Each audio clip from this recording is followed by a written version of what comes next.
pelanggaran etika dari si hakim tersebut, misalnya adanya keberpihakan. Cuman kalau misalnya itu cuman karena kata-kata dalam putusan, saya kira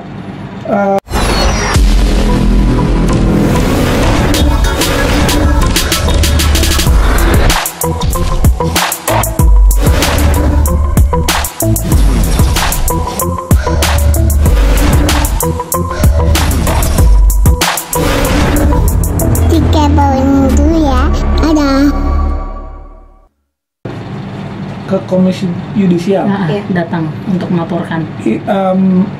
Itu kan hak semua orang yang pernah menjadi pihak di pengadilan, terus terhadap mereka udah terdapat putusan pengadilan. Kalau dirasa putusan pengadilan itu merugikan yang bersangkutan dikarenakan adanya ketidakprofesionalan hakim, ya itu bisa mereka mengadukan hal tersebut ke komisi yudisial. Jadi itu hak semua orang yang pernah berperkara.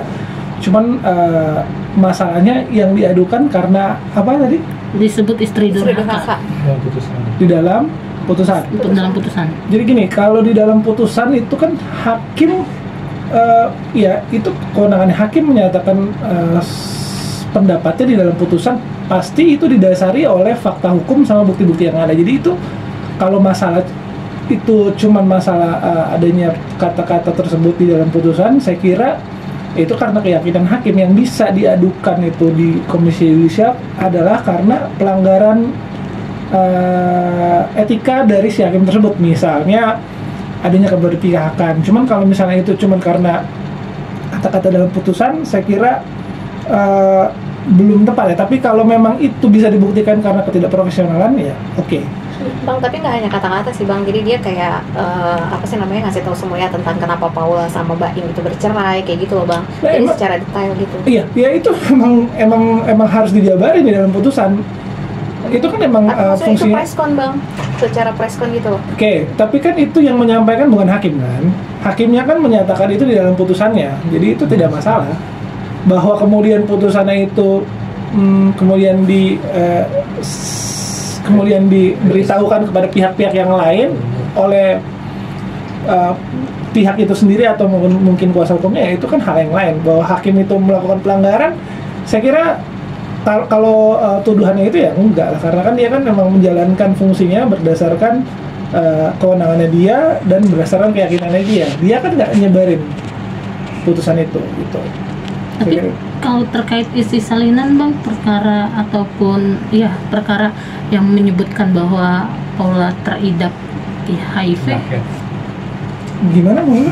Kan itu isi salinannya kan udah beredar nih bahwa si Paula ini mengidap HIV.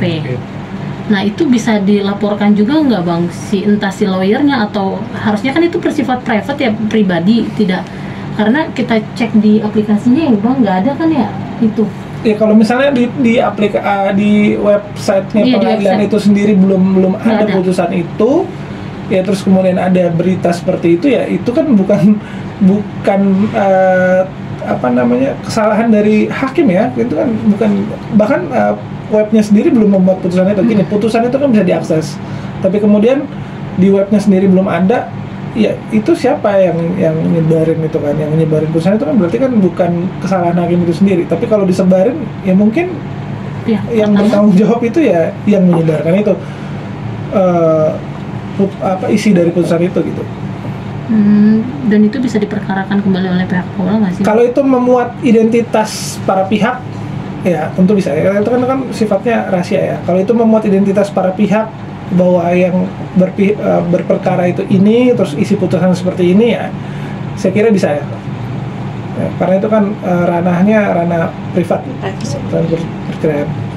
Nah soal penyakit ini, kira-kira dari Abang sendiri mendukung nggak sih langkah Paula untuk melaporkan tindakan tersebut ke yudisial? Tadi seperti saya bilang pertama, kalau emang dirasa ada ketidakprofesionalan hakim di dalam putusan dalam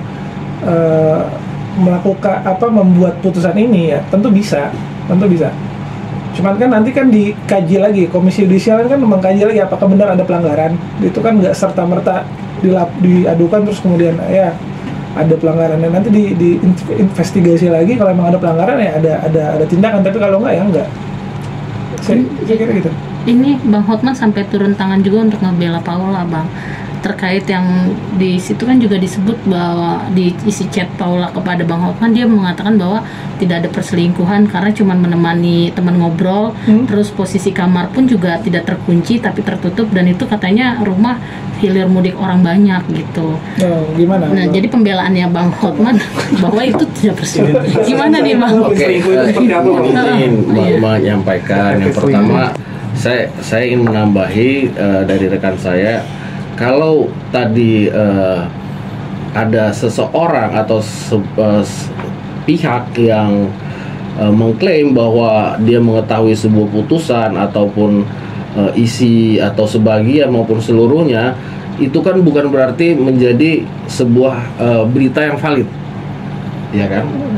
Nah, kemudian menanggapi isu yang Paula itu HIV atau sebagainya, itu juga mungkin kalau misalnya Mbak Paula merasa itu dirugikan, ya monggo saja, mau menggunakan Hotman Paris, mau menggunakan langkah hukum, upaya hukum apapun, ya itu setiap orang berhak gitu.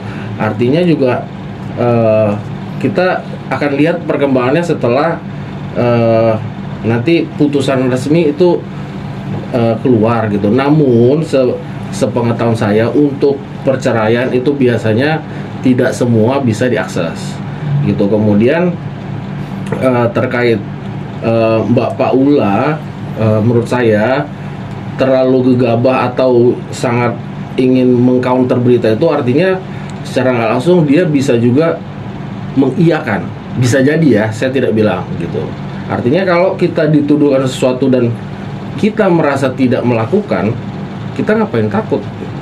Sebenarnya ini menurut pandangan kami sebagai lawyer gitu. Dan mau itu Mbak Paula itu sebagai korban ataupun seperti apa saat ini, ya monggo gitu, dia melakukan upaya hukum yang bisa dia tempuh, silakan saja. Jadi kita juga tidak bisa mengambil kesimpulan bahwa statement dari pihak yang menyebarkan berita itu sudah 100% valid, itu belum tentu juga.